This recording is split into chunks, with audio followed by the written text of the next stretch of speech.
बहुत बहुत स्वागत है आप सभी का आपके अपने YouTube channel SPS study point पर। मैं सोनू आप सभी का बहुत बहुत स्वागत करता हूं।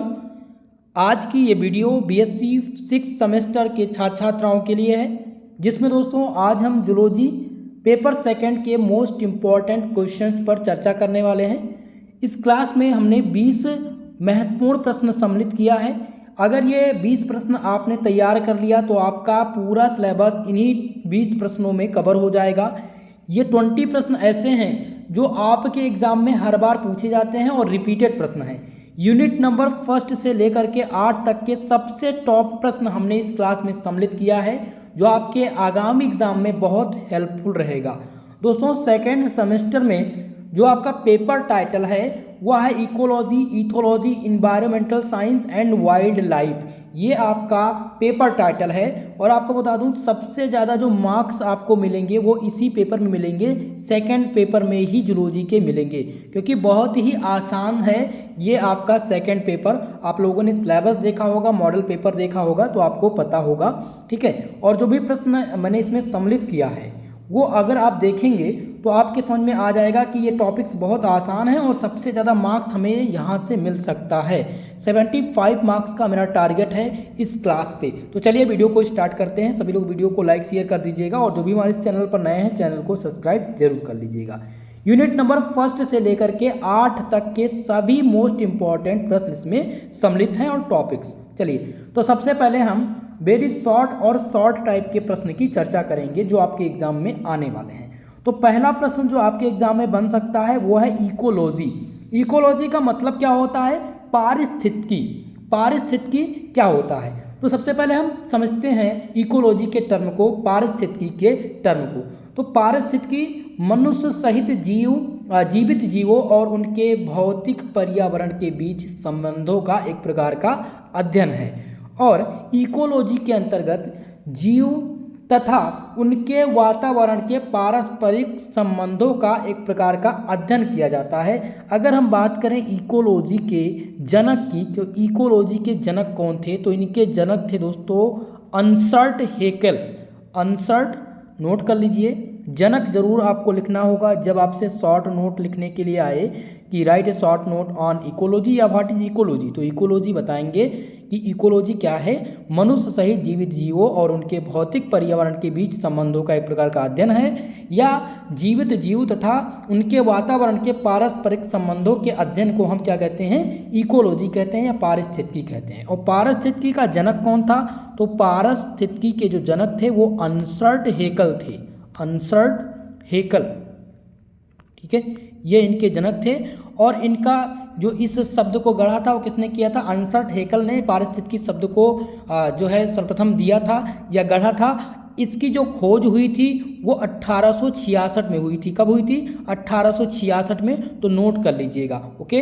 पहला शब्द आपको ध्यान देना है कि इकोलॉजी क्या है? तो मनुष्य सहित जीवित जीवों और उनके भौतिक पर्यावरण के बीच संबंधों के अध्ययन को हम इकोलॉजी कहते हैं। इकोलॉजी का जनक अर्नस्ट हैकेल हैं और 1866 में इन्होंने इस शब्द को दिया था। इतनी चीज क्लियर होगी। तो ये पहला टॉपिक आपका होगा इकोलॉजी का। अब दूसरा जो आपका है दोस्तों वो है कार्बन साइकिल, जिसे क्या कहते हैं? कार्बन चक्र कहते हैं। क्या कहते हैं इसको? कार्बन चक्र कहते हैं। तो हम कार्बन चक्र के टॉपिक को समझते हैं कि कार्बन चक्र क्या होता है, कार्बन साइकिल क्या होता है। कार्बन चक्र दोस्तों जो जैव भू रासायनिक चक्र है, कार्बन साइकिल को क्या कहते हैं? इसको कहते हैं जैव भू रासायनिक चक्र, ठीक है। नोट कर लीजिएगा, इसको क्या कहते हैं? कार्बन साइकिल को, कार्बन चक्र को कहते हैं जैव भू रासायनिक चक्र, जिसके द्वारा कार्बन का जीवमंडल, भूमंडल, जलमंडल और पृथ्वी के वायुमंडल के साथ विनिमय होता है। कार्बन साइकिल पृथ्वी का सबसे महत्वपूर्ण चक्र होता है। कार्बन साइकिल क्या है? पृथ्वी का सबसे महत्वपूर्ण एक प्रकार का चक्र है। इस बात को आप ध्यान रखेंगे। तो ये आपका हो गया कार्बन साइकिल, ओके। अब तीसरा आपका है कम्युनिटी। तीसरा जो प्रश्न आता है समुदाय आता है। क्वेश्चन बनता है आपसे कि समुदाय, कम्युनिटी क्या है, कम्युनिटी के प्रकार क्या है और कम्युनिटी का मानव जीवन पर क्या प्रभाव पड़ता है या किस प्रकार से मानव जीवन कम्युनिटी में सर्वाइव करता है, ये क्वेश्चन बनता है। तो कम्युनिटी को समझते हैं। कम्युनिटी को हिंदी में कहते हैं समुदाय। क्या कहते हैं इसको? इसको कहते हैं समुदाय। तो समुदाय क्या है? समुदाय का अर्थ अगर कहा जाए तो समुदाय का अर्थ होता है प्रकार, प्रकृति एवं विशेषता। अब ये प्रकार, प्रकृति और विशेषता क्या है? ये मानव जीवन पर आधारित है। अगर हम बात करें समुदाय की तो समुदाय यह एक सामाजिक इकाई, जो समुदाय है वो क्या है? एक प्रकार का सामाजिक इकाई है जिसमें कई प्रकार के पहलू सम्मिलित हैं। जैसे कि स्थान, किसी पार्टिकुलर स्थान की बात की जाए, या किसी मानदंड की बात की जाए, या संस्कृति की बात की जाए, धर्म की बात की जाए, रीति रिवाज की बात की जाए, तो ये किसके अंतर्गत आता है? तो ये आता है कम्युनिटी यानी समुदाय के अंतर्गत। ये आपका तीसरा प्रश्न हो गया जो सबसे महत्वपूर्ण है आपके एग्जाम में आने वाला प्रश्न। ओके, अब हम बात कर लेते हैं चौथे प्रश्न की, क्वेश्चन नंबर 4। चौथा प्रश्न आपका है एसिड रेन। एसिड रेन का मतलब होता है अम्ल वर्षा। क्या होता है इसका अर्थ? अम्ल वर्षा होता है। ठीक है, तो अम्ल वर्षा से क्या तात्पर्य है, ये प्रश्न आपको बताना है, जिसमें ग्लोबल वार्मिंग सबसे महत्वपूर्ण टॉपिक्स आपके सम्मिलित हैं जो आपको लॉन्ग टाइप के प्रश्न में मिलेंगे। ठीक है, तो एसिड रेन आपको तैयार करना है। नेक्स्ट आपका आ जाएगा क्वेश्चन नंबर 5 जो कि है solid waste management. Solid waste management जिसे हिंदी में कहते हैं ठोस अपशिष्ट प्रबंधन। इसको क्या कहा जाता है? इसको कहा जाता है ठोस अपशिष्ट प्रबंधन। ठीक है, अपशिष्ट प्रबंधन इसे कहते हैं, तो इस बात को ध्यान देंगे। ये मोस्ट इंपॉर्टेंट आपका है 5वां। नेक्स्ट आपका जाता है 6वां question, ethology. What is ethology? Ethology मतलब क्या होता है? जल्दी से सभी लोग बताएंगे इथोलॉजी क्या है। तो इसका अर्थ होता है नैतिकता से। क्या इसका मतलब होता है? नैतिकता, जो कि मोस्ट इंपॉर्टेंट है। ये भी आपको तैयार कर लेना है, आपके एग्जाम में बहुत ही महत्वपूर्ण टॉपिक रहेगा। 7वां प्रश्न आपका है लर्निंग बिहेवियर। लर्निंग बिहेवियर का मतलब क्या होता है? लर्निंग बिहेवियर का मतलब है व्यवहार, सीखना, जिसे कहते हैं सीखना, व्यवहार सीखना। किस प्रकार से हम व्यवहार सीखेंगे, समाज में किस प्रकार से बोलना है, या समाज में रहने के तौर तरीके, ये किसके अंतर्गत आ जाते हैं? ये लर्निंग बिहेवियर के अंतर्गत आ जाते हैं। तो ये आपका 7वां प्रश्न है जो कि मोस्ट इंपॉर्टेंट क्वेश्चन है आपके पूरे टॉपिक्स का। ओके, नेक्स्ट प्रश्न आपका आता है बायोस्फीयर रिजर्व। बायोस्फीयर रिजर्व मतलब होता है, क्या होता है? बायोस्फीयर रिजर्व यानी कि जो बायोडायवर्सिटी है उसके अंतर्गत जो विभिन्न प्रकार के जीव जंतु हैं उनके बारे में आपको बताना है। तो ये 8वां प्रश्न हो जाएगा। और क्वेश्चन नंबर 9 आपका है सेंचुरी, जिसका मतलब होता है अभ्यारण्य। इसका मतलब होता है अभ्यारण्य, नोट कर लीजिएगा सभी, अभ्यारण्य, जो कि मोस्ट इंपॉर्टेंट है। तो अभ्यारण्य से आप क्या समझते हैं? अगर प्रश्न पूछा जाए कि व्हाट इज सेंचुरी यानी अभ्यारण्य क्या है, तो आप अभ्यारण्य का अर्थ क्या होता है नोट कर लीजिएगा। अगर हम बात करें अभ्यारण्य की, समझिएगा थोड़ा सा, अगर माइंड में आपके ये टॉपिक रहेगा तो आप लोग जो है इसको अच्छे से कर पाएंगे। आप लिखेंगे अभ्यारण्य, तो अभ्यारण्य का अर्थ होता है अभय धन आरण्य। इसका अगर शब्द समझे, इसी देखिए अभ्यारण्य में ही इसका पूरा अर्थ छुपा हुआ है। अगर समझ में आ गया तो आप इसका आंसर बड़े आराम से लिख पाएंगे। ठीक है, तो अभय धन आरण्य, अभय धन आरण्य। अभय मतलब क्या होता है? अभय मतलब होता है दोस्तों कि निर्भय, यानी अभय, कोई भी भय ना हो, भय रहित। आरण्य मतलब होता है जंगल। आरण्य मतलब क्या होता है? जंगल होता है। तो अभय धन आरण्य का अर्थ है ऐसा आरण्य या ऐसा वन या ऐसा जंगल जहाँ जानवर बिना किसी भय के रहते हों, उससे क्या कहा जाता है? अभ्यारण्य कहा जाता है, सेंचुरी कहा जाता है। और इसको सेंचुरी या अभ्यारण्य का नाम दिया गया है, उसको कैसे कहते हैं? जैसे देखो जंगल तो कई प्रकार का है, जंगल तो आप देखेंगे कि विभिन्न प्रकार के जंगल हैं, तो जंगल को नहीं, अभ्यारण्य और जंगल में अंतर है। अभ्यारण्य उसे कहते हैं एक प्रकार का ऐसा वन, एक प्रकार का ऐसा जंगल जहाँ पर जो जीव जंतु हैं या पशु पक्षी हैं वो बिना भय से रहते हों। और अभ्यारण्य कैसे बनते हैं? सरकार अथवा किसी अन्य संस्था द्वारा जो संरक्षित वन है उनको अभ्यारण्य कहा जाता है। यानी कि कोई भी जो भी अभ्यारण्य होंगे उसका जो रख रखाव है, देखभाल है, वो कोई किसी न किसी सरकार द्वारा या किसी न किसी प्रदेश के सरकार द्वारा हो रहा होगा, या किसी प्रकार की जो NGO हैं, कई प्रकार की जो संस्था है प्राइवेट, उनके तहत उनकी देख रखाव या रख रखाव की जा रही होगी। ठीक है, तो आप कह सकते हैं कि सेंचुरी यानी अभ्यारण्य एक प्रकार का ऐसा वन है, एक प्रकार का ऐसा जंगल है जहाँ पर जानवर बिना किसी भय के रहते हैं। यह सरकार अथवा किसी अन्य संस्था के द्वारा संरक्षित होता है, जिसमें पशु विहार या पक्षी विहार सम्मिलित होते हैं। दोस्तों, आप लोगों ने देखा होगा विभिन्न प्रकार के सेंचुरी या अभ्यारण्य के बारे में। अगर आप गोंडा में हैं, गोंडा से संबंधित हैं, कोई भी छात्र छात्रा अगर गोंडा से है तो गोंडा में आप जाएंगे टिकरी के पास एक पक्षी विहार है, इसे अर्गा पक्षी विहार के नाम से जानते हैं। वो आपको मिलेगा, नेट पर सर्च करेंगे तो वहाँ पर एक पक्षी विहार भी जल्दी में आयोजित किया गया है। ठीक है, ये आपका हो गया सेंचुरी, आप समझ चुके हैं अभ्यारण्य से। और नेक्स्ट आपका आ जाता है बायोडाइवर्सिटी। बायोडाइवर्सिटी का मतलब क्या होता है? जैव विविधता। जैव विविधता से क्या तात्पर्य है? तो जैव विविधता का तात्पर्य है पृथ्वी पर जीवित जीवन की विविधता और परिवर्तनशीलता से, या दो शब्दों से मिलकर बना है। अगर हम बायोडाइवर्सिटी की बात करें तो ये दो शब्दों से मिलकर बना है। पहला शब्द आ जाता है इसमें जैविक, पहला शब्द क्या आ जाता है? जैविक आ जाता है। और दूसरा शब्द जो इसमें सम्मिलित है वह है विविधता, वो है विविधता। ठीक है, ये दो शब्द हैं। तो जैविक का अर्थ क्या होता है? जैविक का अर्थ है जीव विज्ञान या जीवित जीवों से, और विविधता का मतलब है विभिन्न चीज़ों से, विभिन्न, यानी कि अगर हम टोटल मिलाएं तो जीव विज्ञान या जीवित जीवों के विभिन्न प्रकार को हम क्या कहते हैं? बायोडाइवर्सिटी कहते हैं। ठीक है, यानी कि जैव विविधता कहते हैं। तो ये 10 प्रश्न आपके शॉर्ट और वेरी शॉर्ट टाइम में पूछे जाने वाले थे जो मैंने चर्चा किया।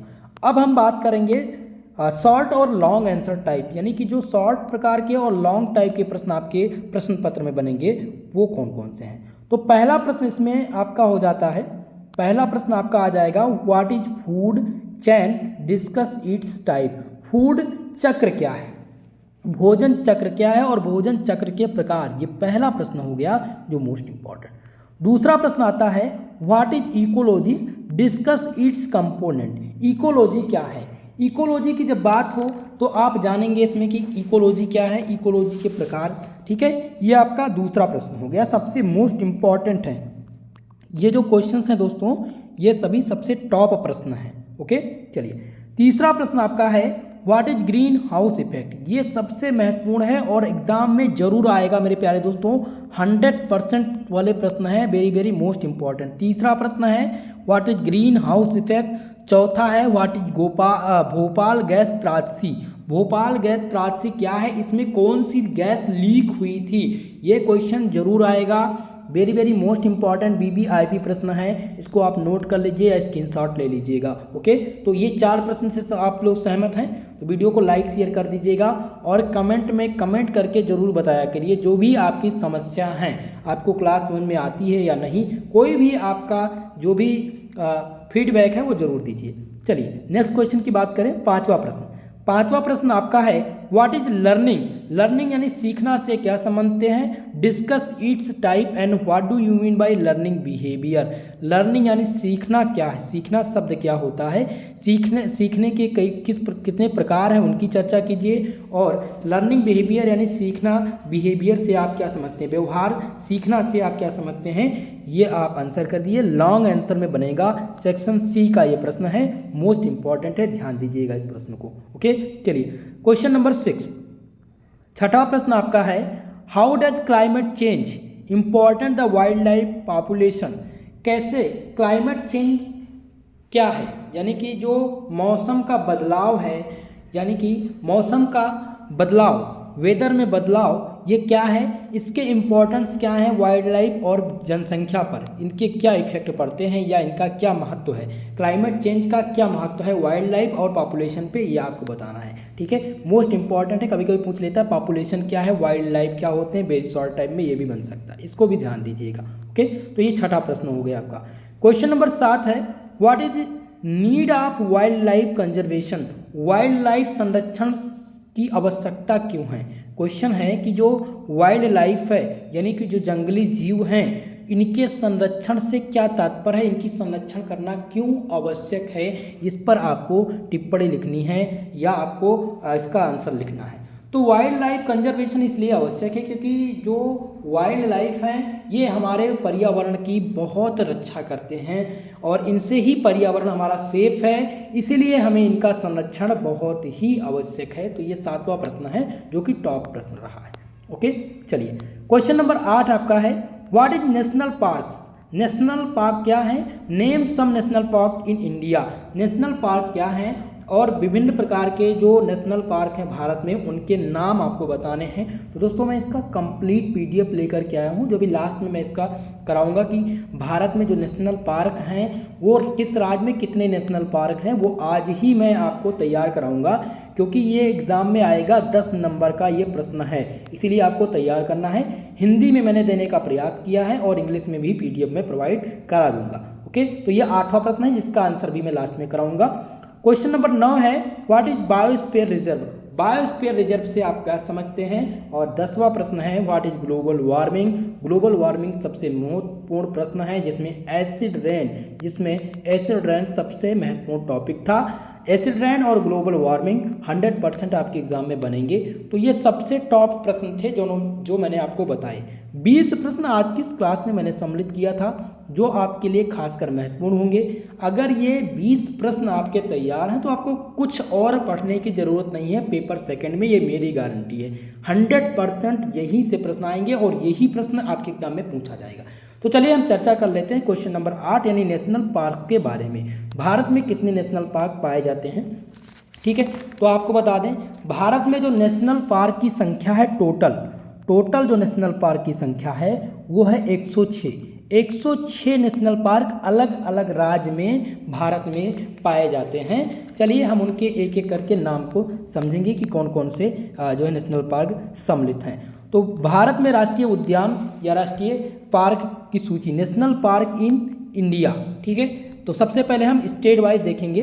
पहला आपका है राजस्थान में कितने नेशनल पार्क हैं, तो आप ध्यान रखेंगे राजस्थान में 9 नेशनल पार्क हैं। टोटल राजस्थान में 9 नेशनल पार्क स्थित हैं। पहला नेशनल पार्क जो राजस्थान का हो जाएगा केवला देवी राष्ट्रीय उद्यान, दूसरा है रणथंभौर राष्ट्रीय पार्क, तीसरा है सारिस्का राष्ट्रीय उद्यान, चौथा है डैटर्जी राष्ट्रीय पार्क, पांचवा है दर्रा राष्ट्रीय नेशनल पार्क, छठा नेशनल पार्क है घना पक्षी नेशनल पार्क, सातवां है केवला देवी राष्ट्रीय पार्क और 9वां आपका दिया गया है mountain Abu wild life sanctuary, जो मोस्ट इंपॉर्टेंट है। हो सकता है इस पर संक्षिप्त टिप्पणी लिखने के लिए आ जाएगा। तो ये 9 नेशनल पार्क हैं जो राजस्थान राज्य में स्थित हैं। ये हो गया पहला। अब हम बात करते हैं मध्य प्रदेश में कितने नेशनल पार्क अवस्थित हैं। तो नेशनल पार्क की संख्या मध्य प्रदेश में कितनी है, 11 नेशनल पार्क मध्य प्रदेश में अवस्थित हैं।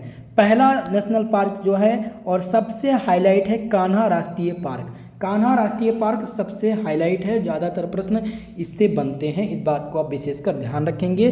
शॉर्ट नोट लिखने के लिए कान्हा राष्ट्रीय पार्क पर आ सकता है। तो ये पहला राष्ट्रीय पार्क। अगर पूछा जाए कान्हा राष्ट्रीय पार्क कहाँ स्थित है तो आप बताएंगे भारत में किस राज्य में, तो आप बताएंगे मध्य प्रदेश में, ठीक है। दूसरा है पेंच राष्ट्रीय पार्क, तीसरा है पन्ना राष्ट्रीय पार्क, चौथा है सतपुड़ा राष्ट्रीय पार्क। सतपुड़ा राष्ट्रीय पार्क भी बहुत ही ज़्यादा चर्चा में रहता है और ये भी इम्पॉर्टेंट है। पांचवा आपका है वन विहार पार्क, छठा है रुद्र सागर झील राष्ट्रीय पार्क और सातवां है बांधवगढ़ नेशनल पार्क, आठवां संजय नेशनल पार्क और 9वां आपका हो जाएगा माधव नेशनल पार्क, 10वां है कूनो नेशनल पार्क। ध्यान दीजिएगा कूनो नेशनल पार्क कई बार चर्चा में रहा है और कई बार रिपीट हुआ है शॉर्ट नोट लिखने के लिए। तो कूनो नेशनल पार्क से पूछा जाए कूनो नेशनल पार्क कहाँ अवस्थित है तो आप ध्यान देंगे कि मध्य प्रदेश में और भारत में स्थित है, ठीक है। ये आपका 10वां हो जाएगा। और 11वां मध्य प्रदेश का जो 11वां नेशनल पार्क है वो है मांडला प्लाट फॉरेस्ट राष्ट्रीय पार्क। ओके, चलिए अब हम बात करते हैं अरुणाचल में। तो अरुणाचल प्रदेश में एक ही नेशनल पार्क स्थित है जिसका नाम है नामदफा राष्ट्रीय पार्क। नामदफा राष्ट्रीय पार्क जो कि मोस्ट इम्पॉर्टेंट है। जो कंपटीशन के स्टूडेंट होंगे, जो कंपटीशन की तैयारी कर रहे होंगे, उनको ये सारी चीज़ें पता होंगी, ठीक है। तो अरुणाचल प्रदेश में एक ही नेशनल पार्क है जिसका नाम है नामदफा राष्ट्रीय पार्क। अब बात करें हरियाणा में। तो हरियाणा में 2 नेशनल पार्क अवस्थित हैं। पहला है सुल्तानपुर राष्ट्रीय पार्क और दूसरा है कालेश्वर राष्ट्रीय पार्क। अगर आपसे पूछा जाए सुल्तानपुर राष्ट्रीय नेशनल पार्क और कलेसो राष्ट्रीय पार्क कहाँ पर स्थित है, तो आप बताएंगे ये हरियाणा राज्य में स्थित है। ओके, चलिए अब हम बात कर लेते हैं उत्तर प्रदेश। उत्तर प्रदेश का ये 2 नेशनल पार्क बहुत ही मोस्ट इम्पॉर्टेंट है, क्योंकि आप सबके जो एग्जाम्स हो रहे हैं वो उत्तर प्रदेश के अंतर्गत हो रहे हैं। ठीक है, उत्तर प्रदेश के विभिन्न यूनिवर्सिटी से आप संबंधित हैं, तो यहाँ पर 2 नेशनल पार्क 100% जरूर तैयार कर लीजिएगा। पहला आपका है दुधवा राष्ट्रीय पार्क, दुधवा राष्ट्रीय नेशनल पार्क, और दूसरा है चंद्रप्रभा वन्यजीव विहार।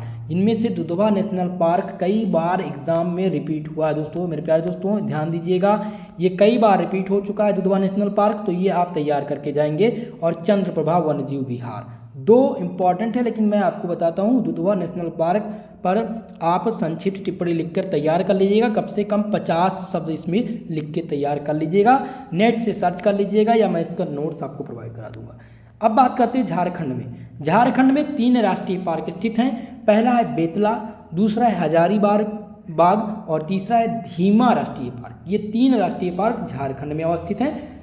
अब बात करें मणिपुर में, तो मणिपुर में 2 राष्ट्रीय पार्क स्थित हैं। पहला है काबुल लामजाओ नेशनल पार्क, दूसरा है सिरोही राष्ट्रीय पार्क। ये दोनों महत्वपूर्ण हैं। ठीक है, सिक्किम की बात करें तो सिक्किम में एक ही नेशनल पार्क है जो कि है कंचनजंगा राष्ट्रीय पार्क। कंपटीशन में बहुत बार ये प्रश्न पूछा गया है और आपके जो एग्ज़ाम होने हैं बीएससी के उसमें भी ये प्रश्न पूछा जा सकता है, तो कंचनजंगा नेशनल पार्क पर भी आप तैयारी कर लीजिएगा। त्रिपुरा की बात करें तो त्रिपुरा में एक राष्ट्रीय पार्क स्थित है जिसका नाम है क्लाउडेड राष्ट्रीय पार्क। ओके, चलिए अब हम बात कर लेते हैं तमिलनाडु में। तो तमिलनाडु राज्य में 5 नेशनल पार्क स्थित हैं। पहला है गल्फ ऑफ मन्नार राष्ट्रीय पार्क, दूसरा इंदिरा गांधी जिसे अन्नामलाई राष्ट्रीय पार्क के नाम से जानते हैं, अन्नामलाई राष्ट्रीय पार्क के नाम से जानते हैं। तीसरा है प्लानी हिल्स राष्ट्रीय पार्क, चौथा आपका हो जाएगा मुकुरथी नेशनल पार्क और 5वां है गुनीडे नेशनल पार्क। ये आपका 5 नेशनल पार्क है जो तमिलनाडु राज्य में स्थित है। अब बात करेंगे ओडिशा की। ओडिशा में आपके 4 नेशनल पार्क स्थित हैं। पहला है भीतरंगकी राष्ट्रीय पार्क, दूसरा है सिमली राष्ट्रीय पार्क और नंदन कानन राष्ट्रीय चिड़ियाघर, ये आपका स्थित है ओडिशा में। और चौथा हो जाएगा चिल्का झील अभ्यारण्य। चिल्का झील भी है और चिल्का अभ्यारण्य भी है, 2 बात आप विशेष कर ध्यान रखेंगे। ओके, तो मोस्ट इंपॉर्टेंट चिल्का झील अभ्यारण्य है जो कि ओडिशा में स्थित है। अब हम बात कर लेते हैं मिजोरम राज्य में। तो मिजोरम में आपके 4 राष्ट्रीय पार्क स्थित हैं। पहला हो जाएगा माउंटेन राष्ट्रीय नेशनल पार्क, दूसरा है मुरलेन राष्ट्रीय पार्क और तीसरा आपका दिया गया है फागपुई नेशनल पार्क और चौथा है डम्फा अभ्यारण्य। यानी कि ये किससे संबंधित है, ये मिजोरम में है डम्फा अभ्यारण्य पार्क। ओके, अब हम बात कर लेते हैं जम्मू कश्मीर जो कि सबसे इम्पॉर्टेंट है, जम्मू कश्मीर और लद्दाख। ठीक है, इसमें आपका 4 अभ्यारण्य स्थित हैं। पहला आपका हो जाएगा नेशनल पार्क कि दाचीग्राम राष्ट्रीय पार्क। तो दाचीग्राम राष्ट्रीय पार्क कहाँ स्थित है, जम्मू कश्मीर में। दूसरा है सलीम अली राष्ट्रीय पार्क, तीसरा आपका है किश्तवाड़ राष्ट्रीय पार्क और चौथा है जैव मंडल रिजर्व श्रीनगर। चौथा सबसे महत्वपूर्ण है इसमें, जैव मंडल रिजर्व जो कि जम्मू कश्मीर के श्रीनगर में स्थित है। मोस्ट इंपॉर्टेंट आपका चौथा ये है जैव मंडल रिजर्व जो कि श्रीनगर में स्थित है। अगला आपका है लद्दाख। लद्दाख में एक ही नेशनल पार्क अवस्थित है, हेमिस राष्ट्रीय पार्क, और भारत का सबसे बड़ा जो राष्ट्रीय पार्क है वो हेमिस राष्ट्रीय पार्क है। मोस्ट इंपॉर्टेंट पॉइंट ये है, नोट कर लीजिएगा, सबसे बड़ा राष्ट्रीय पार्क हेमिस राष्ट्रीय पार्क है जो कि लद्दाख में स्थित है। मोस्ट इंपॉर्टेंट है, ये ध्यान दीजिएगा। ओके, चलिए अब हम बात करते हैं असम। असम में आपके 7 राष्ट्रीय पार्क अवस्थित हैं। पहला है मानस राष्ट्रीय पार्क, दूसरा काजीरंगा राष्ट्रीय पार्क या नामेरी राष्ट्रीय पार्क, ओरांग पार्क, डिब्रूगढ़, दिहांग और सायमोना, ये सभी असम राज्य में अवस्थित नेशनल पार्क हैं। आंध्र प्रदेश की बात करें तो आंध्र प्रदेश में भी आपके 7 राष्ट्रीय पार्क अवस्थित हैं। पहला हो जाएगा कसरू ब्रह्मानंदा रेड्डी, कसरू ब्रह्मानंदा रेड्डी, ये आपका आंध्र प्रदेश में नेशनल पार्क स्थित है। इंदिरा गांधी प्राणी विज्ञान पार्क, ये इंपॉर्टेंट है कई बार एग्जाम की दृष्टि से। ठीक है, अगला है आपका तीसरा जो कि है कि मरुगामी नेशनल पार्क, चौथा है श्री वेंकटेश्वरम नेशनल पार्क, पांचवा आपका है कावला राष्ट्रीय पार्क, नागार्जुन सागर राष्ट्रीय पार्क और सातवां हो जाएगा नेलापत्तू पक्षी राष्ट्रीय पार्क। ये सभी आंध्र प्रदेश में अवस्थित नेशनल पार्क हैं। अब हम बात करेंगे महाराष्ट्र में। तो महाराष्ट्र में दोस्तों आपके 7 राष्ट्रीय पार्क अवस्थित हैं। पहला है संजय गांधी, जिसे बोरोवली कहते हैं, बोरोवली संजय गांधी राष्ट्रीय पार्क, जो कि महाराष्ट्र में अवस्थित है। दूसरा है चंदौली राष्ट्रीय पार्क, बहुत महत्वपूर्ण है और कई बार ये चर्चा में रहा है चंदौली राष्ट्रीय पार्क, इसलिए इसको आपको नोट कर लेना है, चंदौली राष्ट्रीय पार्क जो कि महाराष्ट्र में अवस्थित है। ओके, अगला तीसरा हो जाएगा ताबड़ा राष्ट्रीय पार्क या फिर गुगुगामल राष्ट्रीय पार्क, नवागांव राष्ट्रीय पार्क, तमसा नेशनल पार्क और मेलाघाट, ये सभी महाराष्ट्र में अवस्थित नेशनल पार्क थे। अब हम बात करते हैं मोस्ट इंपॉर्टेंट अंडमान निकोबार। अंडमान निकोबार में 5 नेशनल पार्क अवस्थित हैं। पहला है सैंडल पीक राष्ट्रीय उद्यान, कई बार ये चर्चा में रहा है, सैंडल पीक राष्ट्रीय उद्यान जो कि अंडमान निकोबार में अवस्थित है। दूसरा है महात्मा गांधी मैरिनी जो वंदूर राष्ट्रीय उद्यान है, वो अंडमान निकोबार में स्थित है। तीसरा आपका हो जाएगा माउंट हैरिस नेशनल पार्क और चौथा है झांसी की रानी झांसी मैरीन राष्ट्रीय पार्क और पांचवा है साउथ बटन नेशनल पार्क जो सबसे छोटा है, भारत का सबसे छोटा national park south button national park है जो कि अंडमान निकोबार में अवस्थित है। ओके, इतनी चीज़ क्लियर हो गई। चलिए आगे देखते हैं। नेक्स्ट आपका है हिमाचल प्रदेश।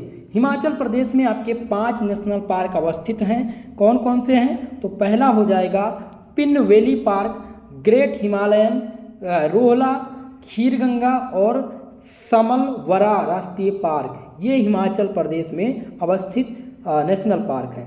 अब बात करते हैं गुजरात की। तो गुजरात में 4 नेशनल पार्क अवस्थित हैं।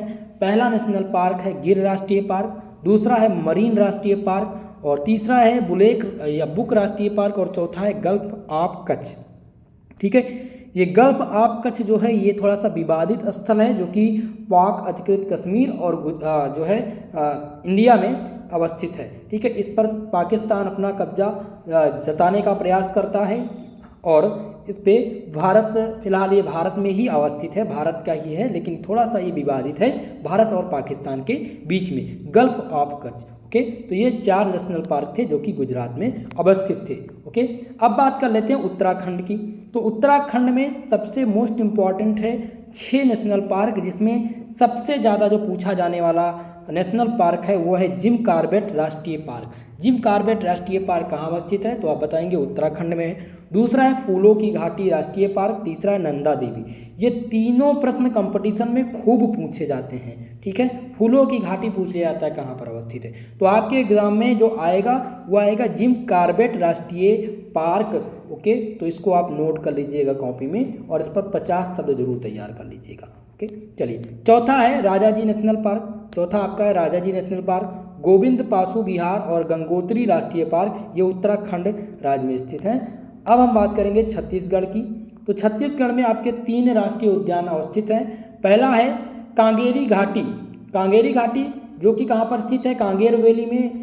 दूसरा है इंद्रावती राष्ट्रीय पार्क, तीसरा है गुरु घीसा दास जिसे संजय राष्ट्रीय उद्यान के नाम से जानते हैं, ये छत्तीसगढ़ में अवस्थित हैं। और नेक्स्ट आपका आ जाता है केरल राज्य। तो केरल राज्य में 5 आपके नेशनल पार्क अवस्थित हैं। पहला है साइलेंट वैली राष्ट्रीय पार्क, दूसरा है पेरियार नेशनल पार्क, तीसरा है मैथिली केतन नेशनल पार्क और चौथा आपका हो जाएगा अन्नामुदाई नेशनल पार्क और पांचवा है एर्नाकुलम नेशनल पार्क जो कि केरल में अवस्थित है। अब हम बात कर लेंगे कर्नाटक में। कर्नाटक में दोस्तों आपके 6 नेशनल पार्क अवस्थित हैं। कौन कौन से? पहला हो जाएगा बांदीपुर राष्ट्रीय पार्क, दूसरा है नरहोल जिसे राजीव गांधी राष्ट्रीय उद्यान के नाम से जानते हैं। ठीक है, ये आप ध्यान रखेंगे। तीसरा आपका आ जाता है अस्सी राष्ट्रीय पार्क जो कि कर्नाटक में अवस्थित है। चौथा हो जाएगा वनेर घाटला नेशनल पार्क और पांचवा है कुडुरमुख नेशनल पार्क या तुरभद्रा राष्ट्रीय पार्क। फिलहाल कर्नाटक से आपके टॉपिक्स में नहीं पूछा जाएगा, लेकिन आपको जानना परम आवश्यक है। ये 6 नेशनल पार्क थे जो कि कर्नाटक में अवस्थित थे। अब हम बात करेंगे पंजाब में। तो पंजाब में केवल और केवल एक ही राष्ट्रीय उद्यान है यानी राष्ट्रीय पार्क है, जो उसका नाम है Harike wetland national park. Harike wetland national park जो कि पंजाब में अवस्थित है।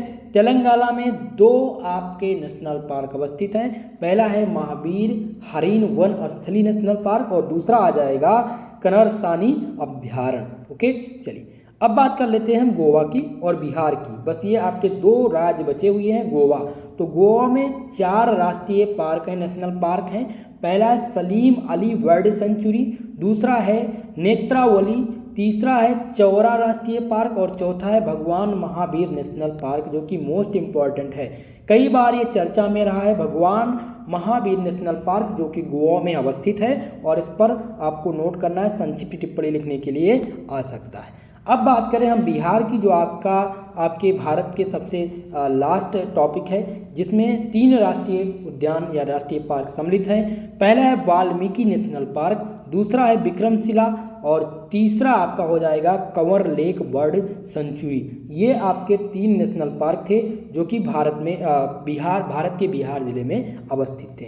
तो टोटल हमने जितने भी नेशनल पार्क भारत में अवस्थित थे उनके नाम आपको दे दिए हैं। उनमें जो सबसे महत्वपूर्ण है वो भी मैंने बता दिया है, तो वो तैयार कर लीजिएगा। टोटल संख्या 106 है नेशनल पार्क की भारत में। ओके, इस बात का विशेषकर ध्यान रखेंगे और उसको नोट कर लेंगे। दोस्तों, आज की ये क्लास कैसी लगी कमेंट बॉक्स में कमेंट करके जरूर बताइएगा। नेक्स्ट क्लास में मैं आप सबके लिए एक मोस्ट इंपॉर्टेंट टॉपिक लेकर के और उनके आंसर लेकर के आप सबके सम्मुख उपस्थित होऊंगा जूलॉजी पेपर 2 से। आप लोग कमेंट बॉक्स में अपना राय जरूर दीजिएगा इस क्लास के बारे में, या अगर आपका कोई कमेंट है तो। ओके, इस क्लास का PDF टेलीग्राम चैनल पर दिया जाएगा, जिसका लिंक डिस्क्रिप्शन बॉक्स में है, वहाँ से आप इस PDF को प्राप्त कर सकते हैं। दोस्तों, वीडियो को लाइक शेयर करना मत भूलिएगा। चैनल पर नए हैं, चैनल को सब्सक्राइब जरूर कर लीजिएगा। बेल आइकन को प्रेस कर दें ताकि क्लास का नोटिफिकेशन आपको टाइमली मिलता रहे। आज के लिए बस इतना ही, मिलते हैं किसी नेक्स्ट वीडियो के साथ। तब तक के लिए जय हिंद, जय भारत।